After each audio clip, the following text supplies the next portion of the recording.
another $280,000 in order to get this Quiznos. So it was $20,000 down, it was $280,000 on top of it. He took out essentially $300,000 to get the equipment that he needed, to get the franchise licensing, to get all the stuff that he needed. And so he found the location, he did all the prep work, they built the equipment, he learned how to do Quiznos stuff, he learned how to make the bread, he learned how to cut the things. He then hired employees.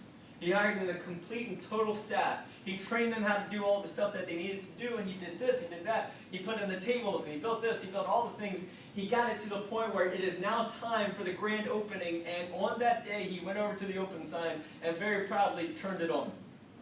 He opened up the door, and that whole first day, he had no customers. Not one single person came in that day. He had the employees there, he had the food, everything's ready to go, the oven's ready, but he had nobody come in that whole first day of his grand opening. A couple days go by, and I find the place. I come in, I was like, oh, cool, it's open. I go inside, and the staff is very smiley. They're like, oh, because it's lunchtime, but it's no crowd in there. So I walk in, and I'm with somebody, and we order our food. And I get what I always get. And I told her what I wanted on it, and they're like, oh, yes, sir, and they put it on there.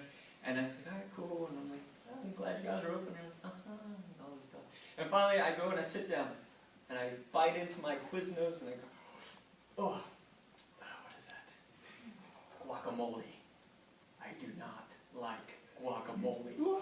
I don't. If you like guacamole, that's great. I do not.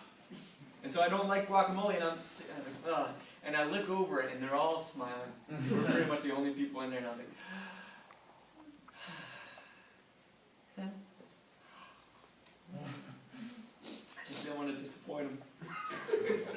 And so, I come back maybe about 2 weeks later, and I go in, once again, lunch rush or dinner rush, and it's not, there's a couple people in there, and I get something again, and this time I'm like, no guacamole, none at all, please.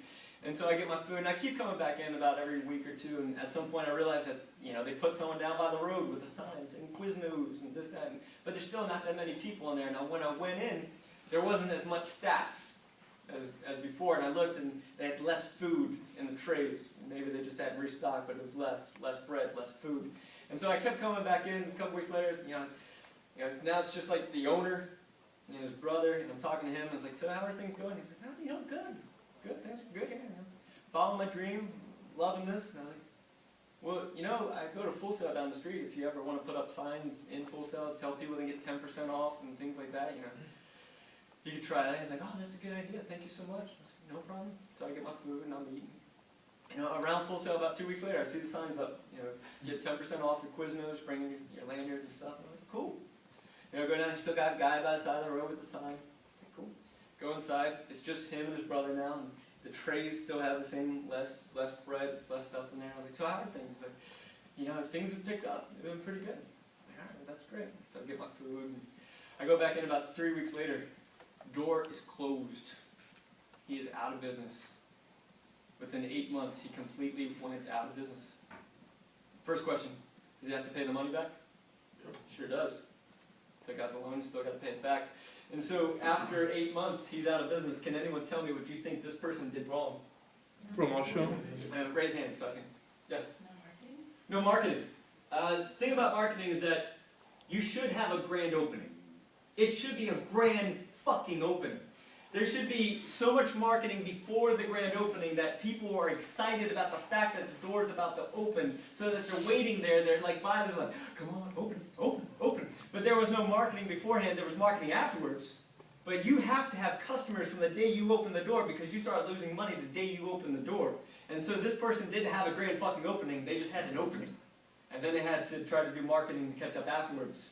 And so there was no marketing. There was no marketing plan. Who else? He didn't check if that place was good for that business. Yeah, absolutely. Was that the best place for a Quiznos? Did the community want a Quiznos there? Was that something that they were interested in? And so maybe you didn't do the research. Is this a good place, a good location for the Quiznos? Now I'm going to tell you about the location, because location is everything. And so is it the right location? But here's the location. If you go north on 436, and on the left-hand side, you see a Starbucks over there? On the corner of Howell Branch and 436? Yeah. It was behind the Starbucks in that little teeny thing. Oh, wow. Can you see that? No. You can't see it going north, you can't see it going east, you can't see it going south, you can't see it going west. The only way you can see that is if you are in the actual, like, yeah, if you're in the Starbucks. The only reason I knew it existed was because I went to that Starbucks and I was like, oh, Quiznos is coming. Let's go. And so that's where the location was. That's why he had to have a person on the side of the road trying to flag people down because no one could fucking see it. And guess what opened up near him about 3 or 4 months afterwards? Firehouse Subs. Oh. A Firehouse Subs opens right next to him that you can see. You can see it. So what do you think people went to? Firehouse Subs. Because if you're in the mood for Quiznos, you're kind of in the mood for Firehouse Subs. That's not the same. It's not the same, but it's kind of the same. Yes. What else did the person do wrong? He went too big. He went too big. What do you mean? He hired employees, he already had a staff, he went over budget Yeah. already. He started day one with a full staff, with full buckets full of inventory, with full bread, with all this. Did he need it? No. He didn't. And so what what that person should have done is said, all right, day one we're going to go bare minimum and see what we get. And if we're overwhelmed, we're overwhelmed. But if we're not, then we'll hire people as we need to. We'll increase our ordering as we need to. We'll bring up our inventory as we need to. But right now, let's start bare minimum just to get some customers to make ends meet. What else did this person do wrong? Did you train the staff? Because you said you had guacamole in here. Guacamole. Yep, he trained the staff, but when it actually came time to doing it, maybe they messed up. And so how many people did they mess up on the first week or two that maybe decided, I'm not going to go back there because they messed up my order?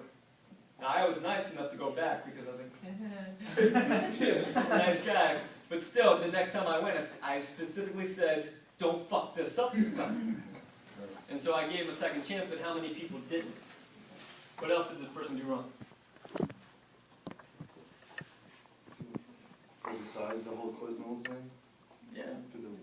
it's a pretty big market. He should do a Subway instead of Quiznos. Maybe he picked the wrong thing.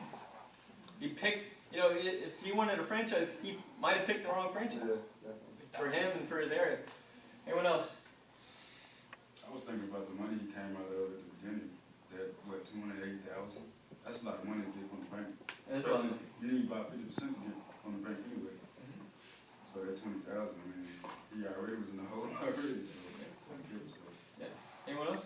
Yeah. Move to the United States? No. No, the land is free. Yeah. He waited way too late to start marketing. Waited too late to start marketing. Absolutely. It wasn't practical at all. Who would want to spend $300,000 on Quiznos? He didn't plan anything. He didn't plan anything. Practical, yeah. He didn't plan. He didn't plan it. Now, I think he planned all the way up until opening the door. I think after opening the door, he's like, oh, I don't know what to do now. But he had it all the way up to opening the door. And then after that, where was the plan?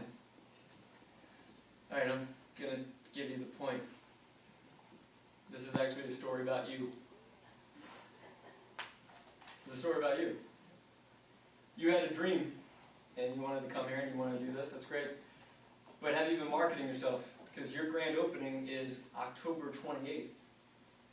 And will you have any customers on your grand opening? Or your grand opening is when you are an immigrant in Los Angeles or New York, or you're an immigrant when you go back home. Because you've changed so much while you're gone. When you go back home, you're not going to do the same. And so when you get back home, you're still an immigrant. And so when you get to that place, that's your grand opening. When you step foot there, are you going to a location that needs you?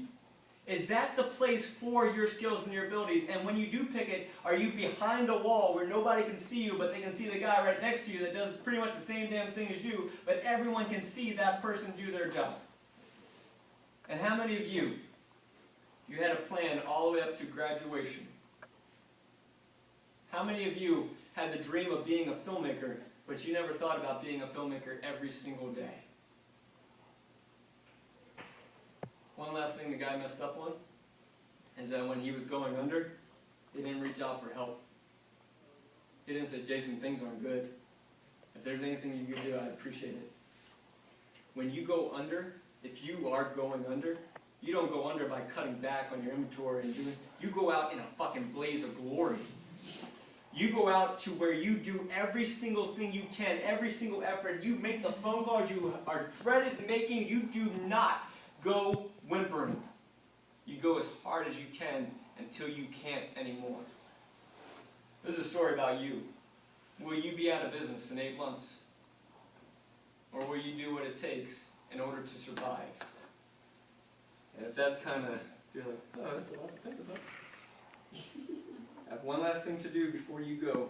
And when this is done, I will miss you all. I'll see you at graduation, but here we go.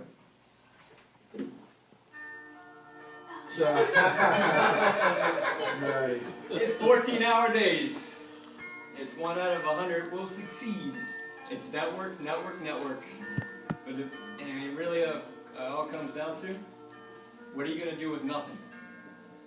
What are you going to make? And I know you succeed if you want to. And with that, goodbye.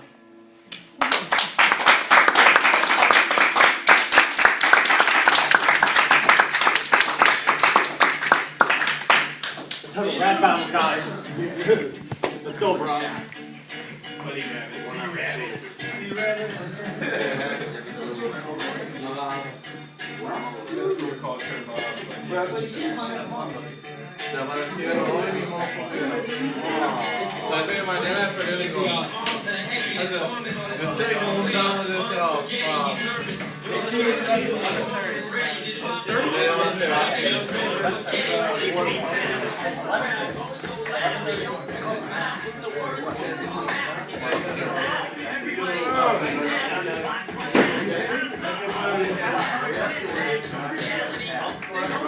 Hey, hey.